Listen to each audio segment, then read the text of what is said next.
पंतप्रधान नरेंद्र मोदी यांनी लाल किल्ल्यावरील आपल्या भाषणामध्ये तरुणाईचं कौतुक केलंय। युवांची विकसित भारतच्या यात्रेमध्ये मोठी भूमिका असल्याचं मोदींनी म्हटलंय।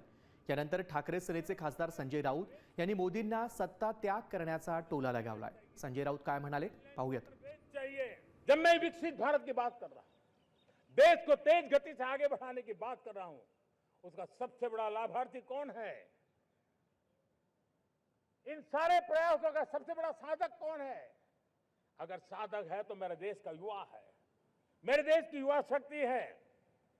विकसित भारत की यात्रा में युवाओं की बहुत बड़ी भूमिका है। इतना ही नहीं, विकसित भारत का सबसे बड़ा लाभार्थी भी मेरे देश का युवा है और इसलिए हमें विकसित भारत के लक्ष्य को युवाओं के साथ जोड़ करके आगे बढ़ाना है।